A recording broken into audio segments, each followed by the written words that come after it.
Mes chers frères, mes chères sœurs, ce que je m'apprête à vous dire aujourd'hui ne va pas plaire à tout le monde.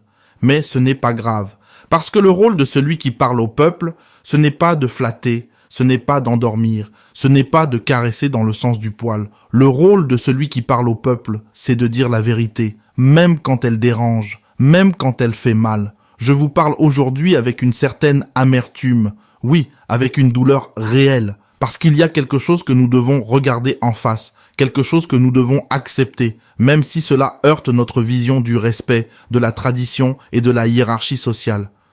Quand j'étais enfant, comme beaucoup d'entre vous, je regardais les aînés avec admiration.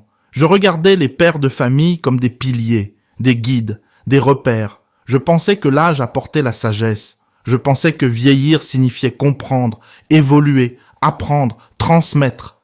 Mais aujourd'hui, force est de constater une réalité brutale. Tout le monde ne devient pas sage avec l'âge. Certains vieillissent, mais ne grandissent jamais. Oui, il faut avoir le courage de le dire. Même les idiots vieillissent. Et ça, c'est un problème majeur pour nos sociétés africaines. Parce que nous avons été éduqués à respecter automatiquement les anciens, sans toujours interroger leurs actes, sans toujours questionner leurs choix. Or, le respect ne doit jamais être aveugle. Le respect se mérite. Le respect se construit. Le respect repose sur l'exemplarité. Aujourd'hui, nous sommes face à une situation qui illustre parfaitement cette crise morale. Du côté du Mali, dans la région de Kidal, une région stratégique, une région sensible, une région qui a trop souffert, les autorités ont procédé à l'arrestation de 2 individus. Et je pèse mes mots, 2 individus. Je ne les appelle pas pères, je ne les appelle pas anciens, je ne les appelle pas notables, parce que les titres sociaux ne doivent jamais servir de bouclier moral. Ces 2 hommes, selon les informations issues du communiqué officiel, sont soupçonnés d'avoir joué un rôle actif dans un réseau de soutien logistique à des groupes armés qui déstabilisent le pays. Prenez le temps de mesurer la gravité de ce que je viens de dire. On ne parle pas de simples erreurs, on ne parle pas d'imprudence. On parle de collaboration avec des forces qui sèment la mort, la peur et le chaos. Le communiqué du gouvernement est clair. Il parle d'une opération de sécurité menée après plusieurs mois d'investigation. Il parle de recoupement d'informations, de surveillance, d'analyse. Ce n'est pas une arrestation improvisée. Ce n'est pas un coup de filet au hasard. C'est le résultat d'un travail structuré. Les 2 individus interpellés sont décrits comme des acteurs centraux dans cette affaire, pas des figurants, pas des complices occasionnels, des acteurs centraux. Cela signifie quoi? Cela signifie qu'ils étaient au cœur du système, au cœur du dispositif, au cœur du problème. Selon les premiers éléments, ces hommes entretenaient des relations régulières avec des groupes armés opérant dans la région de Kidal, et pas seulement des relations superficielles. On parle de soutien logistique. Le soutien logistique, mes frères, ce n'est pas un détail, c'est ce qui permet à un groupe armé de se déplacer, de se ravitailler, de se cacher, de survivre, et donc d'attaquer. Sans logistique, il n'y a pas de guerre possible. Donc, quand vous soutenez logistiquement un groupe armé, vous devenez un maillon essentiel de la chaîne de violence. Et là, la question devient incontournable. Comment en est-on arrivé là? Comment des hommes respectés dans leur communauté, occupant une place importante dans la société locale, ont-ils pu basculer dans ce type d'activité? Parce que oui, le communiqué le dit clairement. Ces individus étaient connus, intégrés, influents. C'est précisément cela qui rend la situation encore plus grave. Ce n'est pas seulement une trahison sécuritaire, c'est une trahison sociale, une trahison morale, une trahison générationnelle. Parce que ces hommes avaient une responsabilité. Ils étaient censés protéger. Ils étaient censés guider. Ils étaient censés être des repères pour les plus jeunes. Au lieu de cela, ils auraient, selon les éléments de l'enquête, contribué à nourrir l'instabilité. Et ensuite, on s'étonne que la jeunesse soit perdue. Mais quelle image donnons-nous à cette jeunesse? Quand ceux qui devraient incarner l'exemple deviennent eux-mêmes des acteurs du désordre, comment voulez-vous que les jeunes croient encore aux valeurs qu'on leur enseigne? Il faut arrêter l'hypocrisie. Le problème de l'Afrique, ce n'est pas seulement l'extérieur. Ce n'est pas seulement les influences étrangères. Ce n'est pas seulement les intérêts géopolitiques. Le problème de l'Afrique, c'est aussi l'intérieur. C'est la corruption morale. C'est la trahison des élites locales. C'est l'absence de responsabilité individuelle. Oui, il faut le dire avec clarté, certains Africains participent activement à la destruction de leur propre pays. Et tant que nous refuserons de nommer cette réalité, nous resterons dans un cycle sans fin. Dans cette affaire, les enquêteurs ont observé des mouvements suspects pendant plusieurs mois. Cela signifie que ces activités n'étaient pas ponctuelles.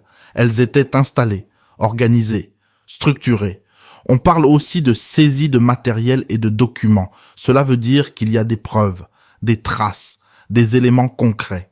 Et aujourd'hui, l'enquête continue pour déterminer l'ampleur exacte du réseau.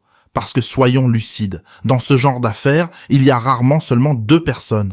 Il y a souvent des ramifications, des connexions, des relais. C'est un système, et c'est justement ce système qu'il faut démanteler. Mais pour cela, il ne suffit pas d'arrêter 2 individus. Il faut aller plus loin, il faut comprendre, il faut remonter les filières, il faut identifier les complicités. Et surtout, il faut que le peuple reste vigilant.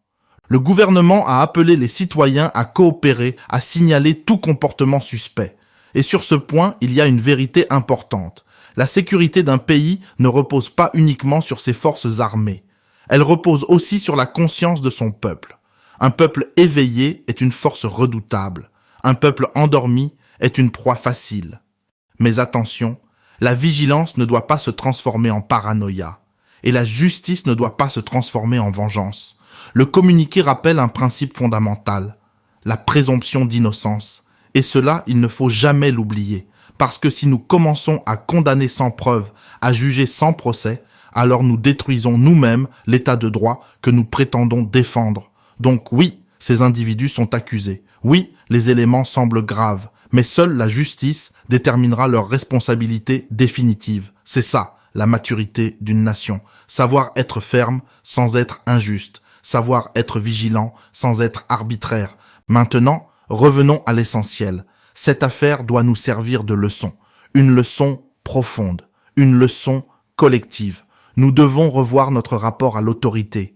Nous devons revoir notre conception du respect. Nous devons comprendre que l'âge ne garantit pas la vertu. Ce qui garantit la valeur d'un homme, ce sont ses actes, pas son statut, pas son âge, pas sa position sociale, ses actes. Et aujourd'hui, plus que jamais, l'Afrique a besoin d'hommes et de femmes debout, d'hommes et de femmes intègres, d'hommes et de femmes qui refusent de vendre leur conscience pour des intérêts obscurs. Parce que chaque fois qu'un individu choisit de soutenir le chaos, ce sont des innocents qui paient le prix, des familles détruites, des villages attaqués, des enfants traumatisés. Voilà la réalité derrière ces réseaux logistiques. Ce ne sont pas des concepts abstraits, ce sont des vies humaines. Alors oui, il faut être dur dans les mots, parce que la situation est grave. Il faut arrêter de protéger les coupables sous prétexte qu'ils sont des anciens ou des notables. La vérité est simple. Celui qui trahit son peuple doit répondre de ses actes. Peu importe son âge, peu importe son statut. Et dans le même temps, il faut encourager les forces qui travaillent pour la stabilité. Il faut reconnaître le travail des enquêteurs, des soldats, des agents qui, souvent dans l'ombre, risquent leur vie pour protéger la nation. Mais ce combat ne peut pas être gagné uniquement par les institutions. C'est un combat culturel, c'est un combat moral, c'est un combat de conscience. Chaque citoyen doit se poser une question simple. De quel côté suis-je? Du côté de ceux qui construisent ou du côté de ceux qui détruisent? Parce qu'il n'y a pas de neutralité dans ce genre de situation.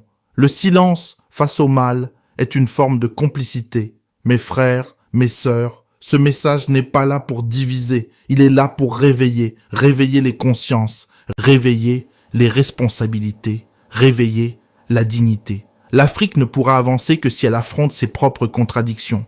Et cela commence par une chose simple, dire la vérité, même quand elle dérange. Aujourd'hui, 2 hommes ont été arrêtés. Demain, peut-être d'autres. Mais au-delà des individus, c'est tout un système qu'il faut questionner. Et c'est à nous, collectivement, de décider si nous voulons continuer à subir ou commencer à construire. Sur ce, restez éveillés, restez lucides et surtout, restez responsables. La suite dépend de nous.